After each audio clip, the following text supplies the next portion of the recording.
Waters. He's a writer, director, and producer. He got his BS and MA from Stanford, where he studied engineering, film history, screenwriting, film production, and was a member of the varsity swim team competing at the U.S. Olympic trials, which is amazing. His recent work includes writing and producing the horror feature film Margot for Paramount Pictures, and directing and producing the award-winning documentary on the war in Ukraine, When We Dance. This is Nick Waters.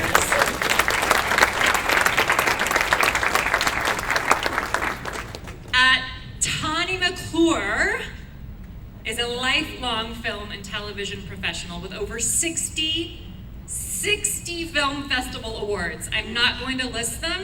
They're all there. If you want to look her up, you can see them all. Too many to list. She's worked on both sides of the camera as an actress, producer, writer, director, editor, visual effects artist. Her current 2024 feature film release is the thriller horror seance games Metaxu, which she co-wrote, directed, produced, and edited. The film won over 36 film festival awards and was successfully distributed both domestic and foreign. McClure wrote and produced the recently wrapped feature film Caitlin's Chance, starring Sean Patrick Flannery and Jamie King. Expected release is 2025. She's acted in over 70 films, most notably as Reese Witherspoon's mom in Legally Blonde. Amazing. She's done everything. I feel like, have you done craft service? No? Yes? Okay. Also, as a singer, because why stop at everything else? As a singer, she was an RCA recording artist with the top 40 single Holding On, and her band and her wrote and performed 3 songs for the original Terminator motion picture soundtrack. So we have so many questions. And how this is going to work is I'm going to do my best to run out to you as soon as I see hands, and I'm going to give you the mic. You're going to ask your question, and our amazing panelists will answer. We only have 45 minutes with these guys, so start thinking of your question now. I want to get them all answered, but I think to kick us off, and I'm not just saying this because I'm a writer, but it all starts with the script. Oh, yes. Why didn't my mic go out on that? It all starts with the script. Yes? Yes. So I think it would be great to talk about also a little bit about how working in other disciplines has affected and informed you as a writer. I know that as a theater girl, we were not only encouraged, but expected to know how to run the light board and build a set and sew some costumes, even as we were acting in shows. I think it's just as important for every actor to take a directing class, certainly to sit in the editing bay. I think every director should take an acting class. So I think maybe let's just start off talking, because you both have such a diverse experience amongst many disciplines, like how that has informed your writing. Hey, that's a good question. I think it's my one for the night. Yeah, my one good one for the night. I think that, not to get like too philosophical, but I think it just helps you figure out yourself more as a person and like who you are and what you want to be. And I think that just inherently informs like everything in your life. So it's like, I think about like what your mind is thinking on, I think tends to change based on like how you're developing as a person, and working in different roles on different film sets, or any different jobs, I think teaches you about yourself a lot, and it's just experience and what you want to do going forward. I agree. No, I started off as an actress, as a model, doing all these different things, and little by little I realized that I could do more and more. And finally, now that I'm older, I have this saying: be limitless. Be unafraid of failure and just do it. There was a time that I didn't even think that I could be a screenwriter. I don't know why, I just didn't think that I could write. What put that in my head, I have no idea. I just assumed that I couldn't write until I tried. And I became a decent writer, I think, because I've been an actress. Yeah. And I hear and I feel and and I tend to write things that I know. So everything was a little embarrassing because all this different stuff that I did, but they all go together. They link together, and I think that's important for us all to remember. I think there's a respect level that happens once you stand in someone else's shoes. I know that when I got my first series reg roll and I was sitting around for the table read, I heard one of the EPs say, well, it took 7 years, but here we are. And I was like, holy shit, 7 years to get to a table read? That blew my mind as an actor. And I think it's so important to put yourself in the other positions so that, not that we don't respect the process, but I think there is a deeper respect that comes from deeper understanding. When you truly understand what the writer has been through, when you are handed that script as an actor, to respect it on such a level of like, oh, this possibly took 7 years to get to this point, and it is now my honor to bring this to life. And I think same on the other side, right? When you're sitting in casting rooms as a director or as a writer or as an EP, truly understanding what that actor is going through because you've done it. Maybe you took an acting class and it scared you so much, but being up on that stage, I think you have that sympathy in a way that you wouldn't otherwise. Okay, I'm gonna just start walking down the aisles, and if you don't have your hand up, I may put the microphone in front of your face. So be thinking of a question. Fantastic. Hi. Hi, my name's Christine. I have my questions for the my questions for the actresses. It's really just what keeps you going. I mean, I guess that can apply to you too. Like when you feel like especially in like the pits of existential crises, like what keeps you going? That's a good question because when it comes to acting, especially with different roles, believe me, I played some parts that are just, and the point is that you have to find something that's within you that you can relate to that character, or not. If that kind of helps you to understand. And I think the trials and tribulations of being an actor in itself is difficult. Just the business alone. I mean, this is kind of a broad question. But it's the same thing with being a writer too. You're creating a character, and I have this thing that I do as an actor, and it might help you as writers, I don't know. It's called, you guys will know this, who, what, why, when, where, and how, okay? So when I'm developing a character, I have to answer all those questions for myself if I'm the actor. Who is this person?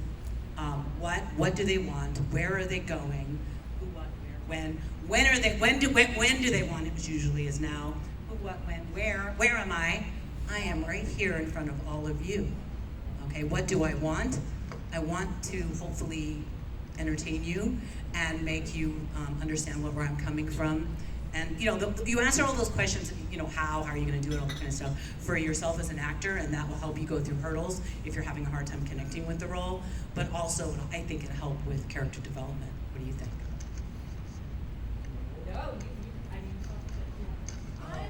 I was more thinking like, have you ever like wanted to like give up entirely? Oh. You know? Yeah. Right. Yeah. Yeah, for me, How do you work through that? Yeah. because it's so hard to like make movies, like it's so hard to put everything together and do. It's not like what I've learned in the recent past is that I'm kind of like, oh, this actually all takes a long time just to do like even just one project. So I think for me, what helped was this mindset shift of like, not like, okay, I want to like just go and get everything done. Like you have to do that, but you also have to also know that this just takes a while just to, even when all the pieces are together, it just still takes a while to do it. And even like if you're writing something, it just takes a while to like marinate and like, what am I writing? Like, what do I want this to be? How do I do that? So I think just like giving yourself the time and know that it's not a rush. Also, I think it's, like I said earlier, I think it's really important to embrace failure, I swear. I mean, embrace failure. It's every time you fail, you're gonna learn something from it. So don't ever be afraid of that. That's my thing. Great. Walk back out there. Yeah, and I would say, just to add to that, give yourself permission to write the crappy pages and to have the bad auditions, that they're gonna happen, and when they happen, you have to just kind of embrace it and go like, well, today was kind of a waste, but I'll erase it and start again tomorrow. Or my next audition will be better.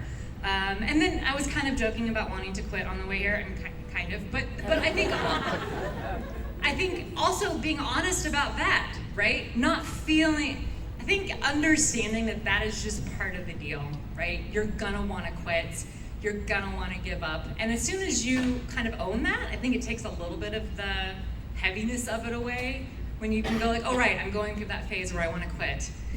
I know it'll pass, and I'll write it out, and then I'll be back up on top again, and I'll wanna go out there and make it happen. And then I'll wanna quit again. And then, so I think it's like embracing and understanding that is just the nature of the business. Yeah. Hi. Hey, so a question about feedback. So when receiving feedback, how do you filter out which feedback to listen to and which feedback to not listen to? I think that you have to kind of know who it's coming from, and it kind of comes down to like, what do you think of that person? Like, do they get what this is? Like, are they really knowledgeable on storytelling and movies and take their note? But even like, I think anybody's comment is always interesting, no matter if it's like full feedback or just like, oh, I loved this one line. Because sometimes I've had that, like, oh, I never intended for that to be like what would like stick in a scene. But yeah, you just gotta go with your gut, I think, and just see. I have to comment regarding screenwriting. If you're talking about screenwriting specifically, Right. I tend to use a company called Coverfly a lot, even when I'm about to shoot the movie. I've sent in, what I think is like my shooting script, and at the last minute, and gotten some feedback. And after a while, you start to go, yeah, oh, that's a good idea. Nah. Because you kind of you got it. You know your direction. And remember, people have opinions. It's shocking when, for us, when you do like as an actor or whatever, and you do something and somebody's like, oh, she's terrific. Same critics, not the same critic, another critic or another person, oh, that was the terrible worst. And you're like, oh my Lord. You just have to, go by the beat of your own drum. And I'll add to that as I'm walking to the next person, because I know you're out there. Yes, you are. I think, and this was something really hard for me to learn, but so helpful, is there's always a good note and a bad note.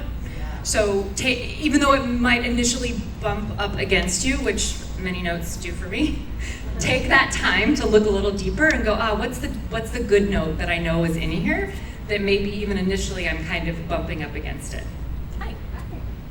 Hi, my name is Leslie. This question is for both of you guys. You guys are saying embrace failure. What's a hurdle that you overcome during your process of writing, pitching? What's something that you've overcome? How did you do it? What was the outcome?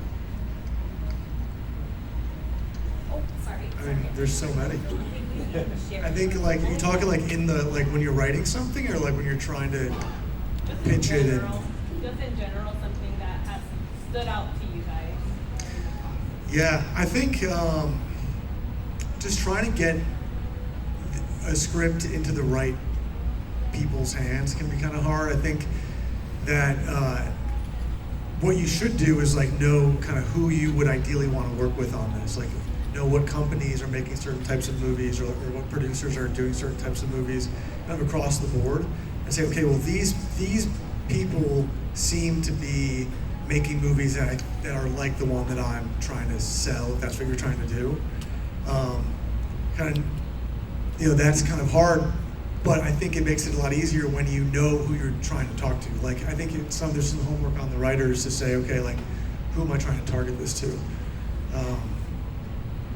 Does that answer the question? Yeah, I think it does, and I think the same way. You have to, when one door seems to be closing, you have to find the door that is open. And when you were asking that question, the first thing that I thought of, this is making me feel old, but about 25 years ago, I was at the American Film Market promoting a low-budget action film that I had done. And I was saying, you know what? I was talking to one of the executive producers, I'm not gonna say any names. And I said, you know, I really want to write and produce and direct. That's going to be my goal. I really want to, you know, start to produce movies. And I'm not joking. He looked at me and he goes, stick to acting for me. Yeah. Please say his name. No. But the point is, you know, the funny was it made me mad. And I literally went, okay, I'm gonna do this. So I think you have to have a little bit of that whenever you're running into obstacles, because find a new door. And the thing is too, is that there's so many ways to do this. Like I think when I started, when I was like out of school, I was like, I'm gonna like make movies. I kind of thought there was just like one way to do it, which was like in the studio system. That's completely changed. Like there are so many ways to make a movie now. Like the guys who made Talk to Me, those two brothers, like they were YouTube creators for a long time, and then they made Talk to Me like pretty independently, and like that's a really attractive model right now, I think, to a lot of people, and it's in a lot of ways the easiest way to do it because it's not going to take as long if you have financing and all that. So however you can get it done, I think, is how you should do it. Short films, anything. Just do something. Get it out there. I did see somebody. Yep. So this is for Nick. Can you just kind of give us your journey as being a writer, director, and actor? Just what came first, what went into the next thing, and how'd your whole process go through all that? Yeah, it's kind of all kind of amorphous, but I started off doing this as I wanted to do everything. I wanted to act, I wanted to direct, I wanted to just be hands-on for everything, and I had written some scripts, and the first kind of jobs I got were acting, which was great because you're on set, like you're seeing how movies are made. At least from my experience, like my introduction into like movie making was as an actor, which I think was a really cool way to like see how the sausage gets made. From there, I just met a lot of people, and like I kind of was able to start making more things through that. And it got to the point where you can just kind of, once you're on so many film sets, even like as a paid, just hired gun actor, you're still seeing how it all gets done. So it all, for me, like led to like, okay, I can like produce stuff, I can direct, I know how it gets done now, so I can just do that. And it's really just from time on set. It's just from being on film sets.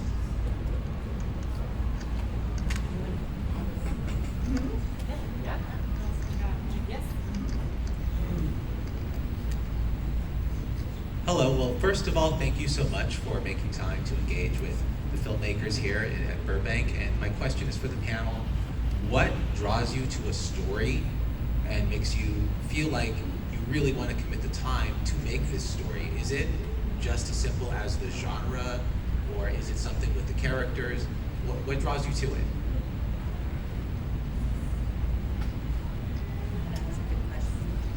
That's a really good question. I've written quite a few scripts now. I mean, I'm sure many of you have as well, but I tend to write first and foremost what I know. Caitlin's Chance, that's in post-production right now, is about a young woman who's a horsewoman. She has an injury, and you know, it's commercial and it's packed, way we put it together, but I'm a real equestrian, and so it was really easy for me to write that story. The movie that I'm just finished writing is called Ethan Almighty, and it's a true story about a dog, and I have a passion for these dogs and what this particular dog went through, and it was easy for me to write just because I felt passionate about it, but I have to be honest, I've learned, because of trying to be a writer, director, producer, sometimes you have to look at things at the end. What I mean by that, you want to write a script, right? And you write a whole bunch of things that you're really passionate about. They're great scripts, but darn it, you can't get anybody to produce it. So I started thinking in reverse. I started asking people, what do you need? And then I was told, we need a horror flick. Oh, okay. Huh. And it needs to be this big of a budget. Oh, okay. So I literally wrote the script trying to fit those parameters, and darn it, it got funded. So my point is that's a good way to look at things and just, say to yourself, okay, I can write this, this, and this, but what's my goal? And sometimes you go around the other way. Yeah, I totally agree with that. Right? Yeah, I think that's the best way. If you're like, I want to like get a movie made, like that's the good business way to think about it. I think if you're asking more like creative level, like if 'cause I'm the same way. I'm like, okay, well, I'm thinking of something, but like, how easily could I actually get this made? Versus like, if it's just totally off, like just my own what I want to do. I think that changes, and for me, it's just like I want something that I want to see movies and make movies that are like saying something, like more than just what's on the surface. There's a lot to be said right now. I think that like having a lot of like really strong themes is something that's important to me right now. Can I add one more thing that I've kind of noticed?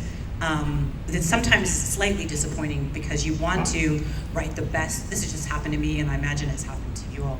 You want to write the best story possible, like something really moving and terrific, and then you get a bite. Let's say a particular person wants to option it, whatever, and this literally happened to me, and they'll say, yeah, but the lead is a Native American woman, and we don't know, I'll just say it, we don't know a big star that can carry this movie that's a Native American woman. Can you write the same story with just a regular woman? Oh, darn it. Really? Okay. So I did, and I hated it. But and then they came back to me and they said, this is still all good, I'm just being really honest with you. And then they came back to me and said, okay, no, never mind, you're right. Leave the lead a Native American, but how about the guy that's a lead? He doesn't really come in till like almost halfway through the movie. Why don't you make his role bigger so we get a leading man there? And I'm like, oh, okay. So the moral of this is just simply, this is a business. And we have to somehow take our creative ideas and make them work within that structure. Sometimes it doesn't. And know like what you're willing to sacrifice and not. Like you gotta have. If it's I was literally, no. Yeah, that's something that definitely comes up. But it's like, what do you? Like, how much are you gonna be comfortable with? Like at the end of the day, is it worth it to you? Like yes or no? Right. I don't know. I just thought I'd share that. Yeah, Well, no. I'm It's, gonna share that. But no, it's good. All good. I think just from my personal experience, if I'm sitting looking at a piece of paper and I'm a fairly quick writer, and I know if it's taking me a minute, it's not the right story. So that's kind of when I know to walk away and maybe pick up something else, is if I'm really like, God, what happens next? I don't know. That's my first red flag of like, I don't think this is a story that I need to tell right now. And the other great piece of advice and thing that I always remind myself of is, because so much of my stuff is personal, it all comes from a very personal place, a lot of things from my life, but just reminding myself and my students that when it comes from a personal place, you have to ask yourself, is this the most interesting way to tell this story? So many times we get trapped in, but this is how it really happened. This is how this happened, and I've heard that so many times from my students, and I'm like, that's great. I'm glad this is how it really happened, but is this the best way to tell the story? And I have to check myself on that all the time. I saw two hands back here.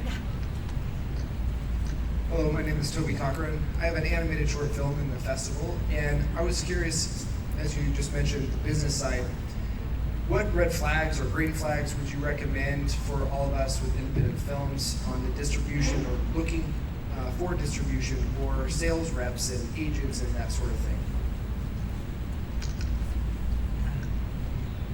That's a lot of good questions. For Seance Games, it's a low budget thriller, but it's got good broad distribution. we ended up signing with a producer's rep, which was smart to really help us kind of, figure out what we wanted. Yeah, I mean, distribution's tough. I mean, you guys probably have something to say on that too, because I hear a lot of, horror stories from a lot of people. You have to make sure you get your quarterly statements, things like that. I would just say definitely bring in a producer's rep to work with you. It doesn't have to be a salesperson, but a producer's rep. That's my suggestion. Yeah, I think something that I've just noticed is like, let's say if you're trying to sell your movie like multiple territories, you get certain distributors or sales reps will handle only certain areas. So just keep track of like, if you do get an offer from one of those companies, let's say a company that's like, I'll distribute your movie in Italy. You want to figure out like how many of those kind of deals you want. Also look out for there's things in the deal like I've run into things like what was it? You'll owe us like some sort of percentage plus like anything that we spend on like promotional materials for your movie, and that is just like a void of like it could be whatever. Like, how am I going to know how many posters you made at this one theater in Italy? It's like Right, put a cap on that. Yeah, you got to put a cap on that. That's something that they try to get you on. No, I don't know anything about this stuff. But that's a really important one. Put a cap. Make sure that your producer's rep, ask for what is the cap. Like right now, it's 30. Often it's 35,000 that they can spend. 20 is low. Now it's going up to 35. And some companies are offering 50,000, which means your movie has to make back more than 50,000 before you see a penny. You see. So. And keep in mind also, like if you have just a rep that handles like one regional territory, and then you get, let's say you kind of strike gold with someone who wants like worldwide distribution, that's not going to fly. So you got to kind of figure out how you want to do it. That's a really good. Yeah. Oh, sorry. No, that's a good one because, God, I'm telling too much. I discovered that, let's say you go like, oh yay, I'm going to sign with this company, but they're bigger, but it's only going to be for North America. And then you go back to the other company that kind of was smaller and wanted you for worldwide, and guess what they do? They go, I don't want you anymore. So you have to have a kind of, pay attention to that. Okay. I think there was another one back here, yeah?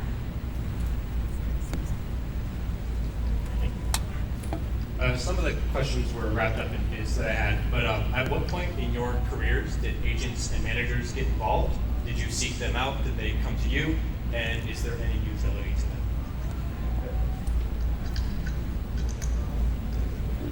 For me, it's been for different things. Like for acting, yeah, I think you definitely need an agent or a manager to submit you for stuff. So that's something that definitely happens. With writing, yeah, it helps to get reps to help submit you. So you can cold email sometimes. Mostly managers, sometimes they'll respond because sometimes they're looking for new clients. So let's say there's a manager who is looking for like what you have written. They're like, oh cool, like I'll read this person's script. Or if you know somebody who knows them, that's obviously a better intro.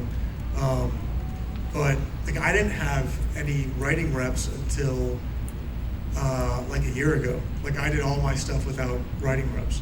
But acting reps I've had the whole time, yeah. Good evening.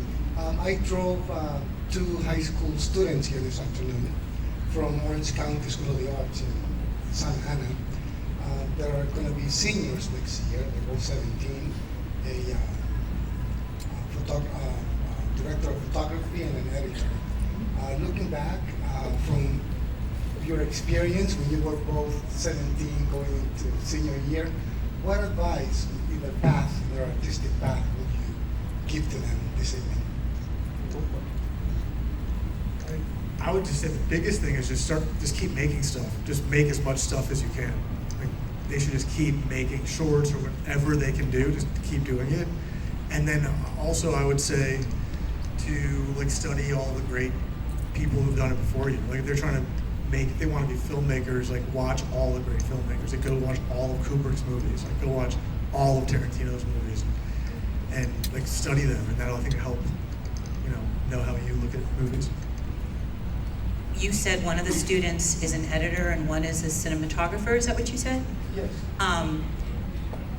I think just being able to use those skills as much as possible, getting an internship at a company doing I actually became, I think, more of a viable director, really, from being an editor and paying attention to what the camera department wanted as well. So that really did help me a lot. So having that skill, I think, is great. I mean, just get out there and do it and stick to their guns.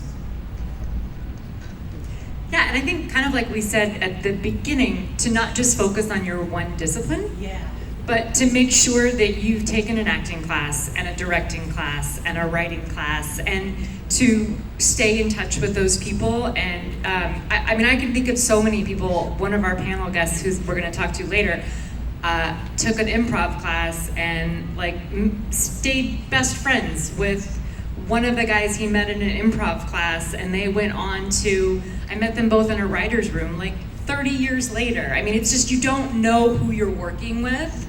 And those people that are in your classes, somebody might be the next Spielberg, somebody might be the next person to give you your next job. And so I think just understanding that it's not just about that one project or that one moment or that one discipline, but to really put yourself out there in a variety of ways, because you don't know who you're going to meet and get connected with. And I want to add one more thing. Have them do, if they can work together. And the people that know how to do, the editor, the cinematographer, team up with an acting class, do short films. And a lot of the film festivals, and I think Burbank as well, has a student, a student category. So I didn't plan this question, so just give me a sec. Thanks. So a little bit of context. So the film that I wrote is in the festival. I haven't written anything since because it was a very overwhelming experience. I'm mainly an actor, so I was like, I'm gonna write and put myself in a film. And I haven't done that since.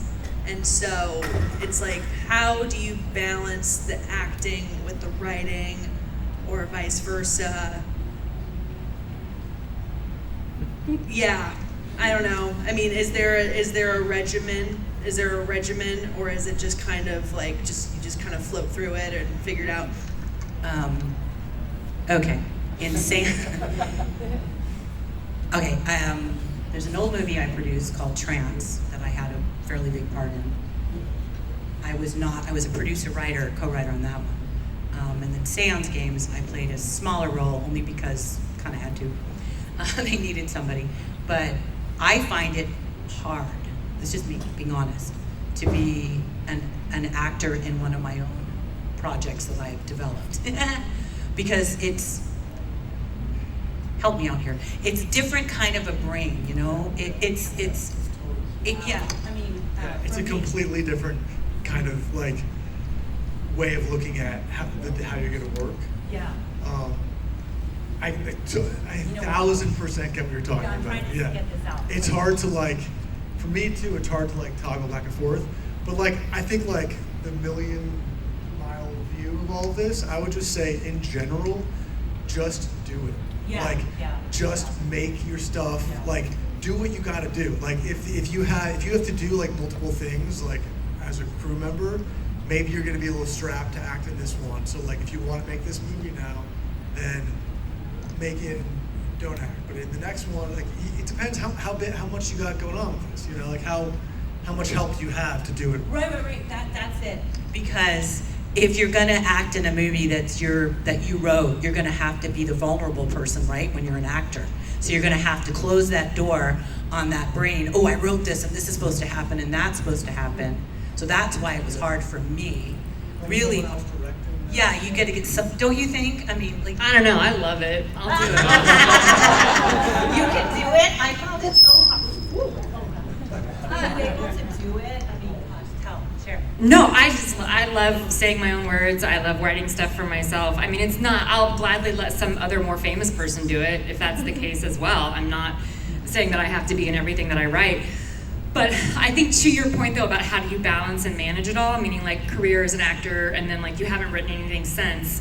I mean, unless you're auditioning 10 times a week, which God bless if you are, tell me who your agent is. I think that it's provided an incredible balance for me because I'm not waiting on auditions to come in. I mean, when they come in, it's great, but I have plenty of other stuff to do. I can go work on a pitch deck or a script or something else, and then, oh, hey, an audition popped up, great. I'll focus on that now and go do that. And then as soon as that audition is done, thank God I get to go back and work on this. So for me, it's been incredibly helpful in finding the balance. Not a struggle in how do I balance this, but more like, oh my God, I finally have balance. Yeah. Right? Yeah. Did you mean that you were like making this movie too, or What? did you mean that you were also going to be like directing it too? No. Oh, okay. I interpreted it like Yeah. that. Oh, she went to go get something. But we had a director. Got it, So, got it. but yeah, I would say that actually though, like, it's probably some of the worst acting I've ever done because I was so self-critical, like while we were shooting. That's what I was talking about. Right. This is what I'm talking about. So, yeah, it's funny looking back on it, you know what I mean? But it's like. But I like what you've been saying about, you said, oh, I can work on this pitch deck. I do that a lot. If I get frustrated, I'm like, oh, I'm just going to readjust this and just keep moving on. Hi, I'm Maggie, and it's so nice to meet you, and thank you for really good answers on these things. So, we've got some young people here, and you're saying go make movies, and then there's not as young people here also writing, but it's the money that I would like to hear a little wisdom for you. I mean, for these guys, maybe they can get their parents and their neighbors to throw in a little money, and they do a very, very low budget short movie. But when you want to make a feature, Right. I'd love to hear just on both ends of that spectrum. That's the question. That's the question. That's the hard part about this. I kind of think it's actually easier to try to. I mean, you try to do it. There's different ways to do it. You're trying to like sell your script to a company. You're trying to make the movie. Then you got to find money. That's the thing. But I think it's actually maybe easier to find money for a feature than it is to find money for a short. Because a feature you can really very easily present how you'll make the money back. Especially, I don't know what genre it is, but you just can't do that in a short film. Okay, so yeah, those are kind of coming back, sort of. What was the Sydney Sweeney Australia movie? And I feel like that was like bringing rom-coms back.